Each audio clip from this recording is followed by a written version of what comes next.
सिंह का जिस तरीके से पहले से ये अंदाजा लग रहा था कि ललन सिंह अपने पद से इस्तीफा देंगे और ये इस्तीफा देने के बाद वो नीतीश कुमार का नाम को आगे बढ़ाएंगे साफ तौर पे, क्योंकि नीतीश कुमार पहले से अध्यक्ष है, उन्होंने अपना पद छोड़ करके ललन सिंह को अध्यक्ष बनाया था और अब फिर से वही हुआ जो हम लगातार 2 दिनों से एक अंदाजा लगा रहे थे।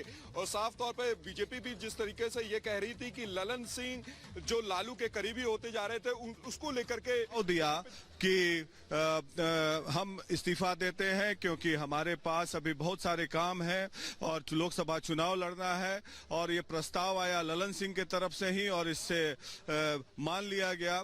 और उसके बाद अब देखा जाएगा कि अब इसमें आगे क्या होगा।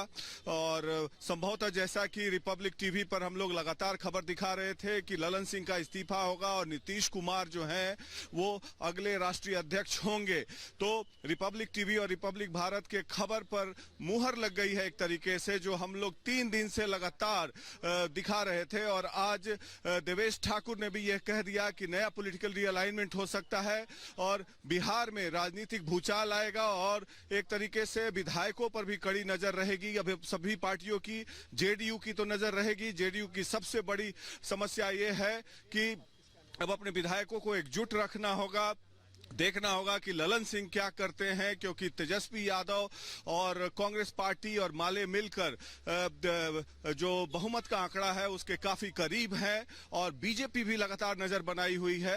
अब देखना यह है कि नीतीश कुमार की आगे की रणनीति क्या होती है, क्योंकि कोई दूसरा व्यक्ति अध्यक्ष नहीं बनेगा। जैसा कि हम लोग लगातार बता रहे हैं, नीतीश कुमार ही राष्ट्रीय अध्यक्ष होंगे। और उसके बाद जैसा कि आज सुबह में देवेश ठाकुर बता रहे थे कि नया पॉलिटिकल रीअलाइनमेंट हो सकता है, पॉलिटिक्स संभावनाओं का खेल है। और दर्शकों के लिए फिर से हम बता दें कि अभी राष्ट्रीय कार्यकारिणी की बैठक चल रही थी, जिसमें कि प्रस्ताव ललन सिंह ने खुद पेश किया अपने इस्तीफे की, और जिसके बाद हम अंदर बढ़ने की कोशिश करते हैं जहां पर बैठक चल रही है, और इस्तीफे की पेशकश की जिसे स्वीकार कर लिया गया। और वहां पर सभी ने ये प्रस्ताव दिया और धन्यवाद दिया उनके कार्यकाल के लिए। अब देखना है कि अब राष्ट्रीय परिषद में नीतीश कुमार को, इसके बाद जो बैठक होगी उसके बाद राष्ट्रीय परिषद में नीतीश कुमार को नया अध्यक्ष चुना जाता है या नहीं, लेकिन संभावना यही है कि नीतीश कुमार ही नए राष्ट्रीय अध्यक्ष होंगे।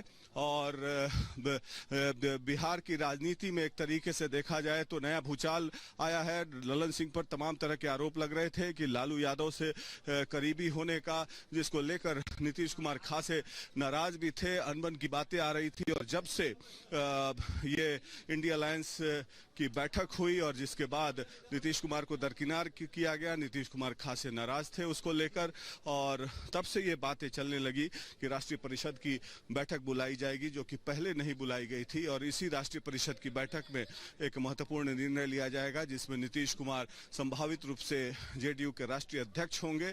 अब असली राजनीति का खेल बिहार में शुरू होगा, शाह और मात की, क्योंकि इस पूरी घटनाक्रम पर लालू यादव भी नजर बनाए हुए हैं। लालू यादव की पैनी नजर होगी, क्योंकि क्या अगर नीतीश कुमार फिर से पाला बदलते हैं या नहीं। और देखना यह है कि सबसे बड़ी बात कि क्या विधायक भी एकजुट रह पाते हैं कि नहीं, क्योंकि जेडीयू 2 धड़ा में बच चुका है। एक जो चाहता है, जिसकी संख्या कम है, वो आरजेडी के साथ रहे। बहुमत के जो विधायक है वो चाहते हैं बीजेपी के साथ रहें। जेडीयू के कई ऐसे बड़े नेता हैं जो चाहते हैं कि बीजेपी के साथ जाने के लिए।